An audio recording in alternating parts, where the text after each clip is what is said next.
Hello दोस्तों, मैं हूं ion. Bonsai Tricks and lot more channel पर आपका स्वागत है। क्या दोस्तों आपको भी एडेनियम के फूल मेरे तरह बहुत ही ज़्यादा खूबसूरत लगते हैं और उसको आप सीड से या फिर काटिंग से ग्रो करना चाहते हैं? दोस्तों अगर आप सही तरीके जानते तो एडेनियम को सीड से या फिर काटिंग से आप आसानी से ग्रो कर सकते हैं। अगर कैसे करना है जानना चाहते तो इस वीडियो को एंड तक देखते रहिए। So without wasting any time, let's get started. दोस्तों मैं ज़्यादातर टाइम एडेनियम या फिर किसी भी सीडलिंग को ग्रो करने के लिए पेपर कप का इस्तेमाल करता हूँ। जब आप किसी भी सीडलिंग को ग्रो करते हैं तो सबसे ज़्यादा दिक्कत तब आता है जब इसको आप एक छोटे से गमले से बड़े से पॉट में शिफ्ट करते हैं, क्योंकि इसी टाइम रूट्स को डैमेज हो जाता है। अगर आप पेपर कप का इस्तेमाल करके सीडलिंग प्रिपेयर करेंगे तो आप आसानी से ये पेपर कप को तोड़कर सीडलिंग को बाहर निकाल सकते हैं और इससे रूट्स को बिल्कुल नुकसान नहीं पहुँचता है। दोस्तों क्या आप ये जानते हैं कि एडेनियम या फिर डेजर्ट रोज एक डेजर्ट का साकुलेंट प्लांट होता है। तो इसको ग्रो करने के लिए आपको बहुत ही अच्छा वेल ड्रेनिंग सॉइल का इस्तेमाल करना पड़ेगा और पानी भी थोड़ा कम देना पड़ेगा, क्योंकि ये डेजर्ट का प्लांट होता है। तो ज़्यादा पानी देने से इसका रूट सट जाता है और ये प्लांट सर्वाइव नहीं कर पाता।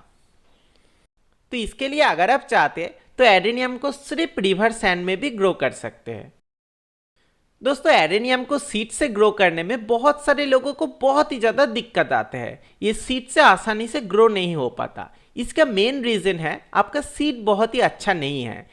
दोस्तों अगर आप एडेनियम के सीड से एडेनियम का प्लांट उगाना चाहते तो इसको पेड़ में ही 100% सूखने दीजिए। 100% सूख जाने पर ये सीड बाहर उड़ने लगता है। तो इसको प्रिवेंट करने के लिए आप रबर बैंड से इसको कवर कर सकते, जैसे कि मैंने किया है। और क्या आप ये जानते हैं कि एडेनियम के सीड जब सीड पॉट में रहता है उसके बाद 2-3 महीने तक ही इससे आप प्लांट उगा सकते हैं। तो अगर आपके पास एडेनियम का प्लांट नहीं है और सीड्स आप बाय कर रहे हैं तो ये बात का ध्यान रखिए कि सीड बहुत ही ज़्यादा फ्रेश हो, वरना आप सीड से एडेनियम को नहीं ग्रो कर पाएंगे।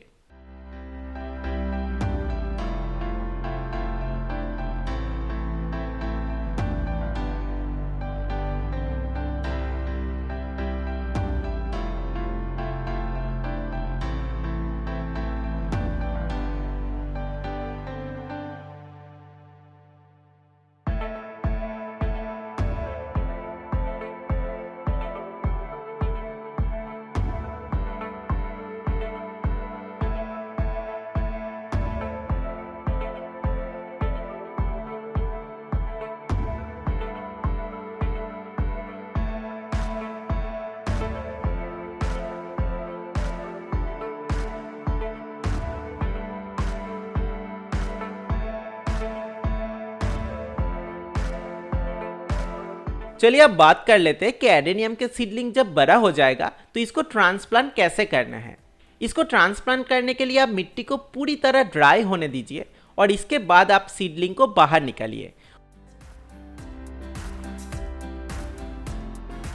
और इसके बाद आप इसको धूप में 1 दिन तक या फिर सेमी शेडेड एरिया में 2 से 3 दिन तक कॉम्प्लीटली ड्राई होने के लिए छोड़ दीजिए।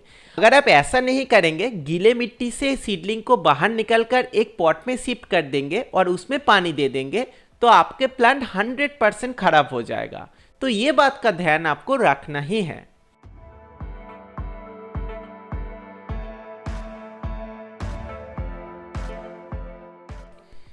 दोस्तों चलिए अब बात कर लेते हैं कि एडेनियम प्लांट के ऊपर कौन कौन सा फर्टिलाइजर सही रहेगा।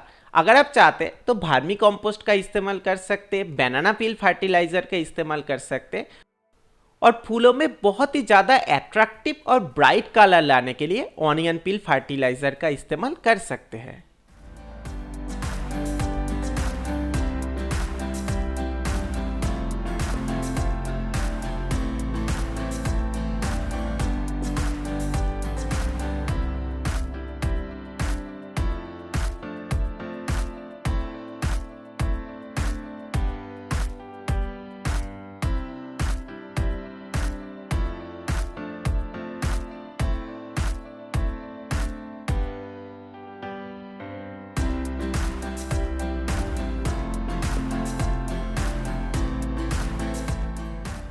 दोस्तों एडेनियम को काटिंग से ग्रो करना और भी ज़्यादा आसान है।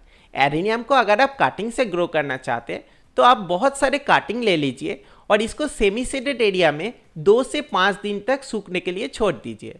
जब सूख जाएगा तभी आप इसको वेल ड्रेनिंग सॉइल में प्लांट कर दीजिए। आपका एडेनियम आसानी से ग्रो हो जाएगा।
दोस्तों आशा करता हूँ ये वीडियो आपको पसंद आया। अगर आया तो लाइक, कमेंट और शेयर कीजिए और मेरे चैनल को सब्सक्राइब करना मत भूलिए ऐसे बहुत सारे नए नए आइडियाज के लिए।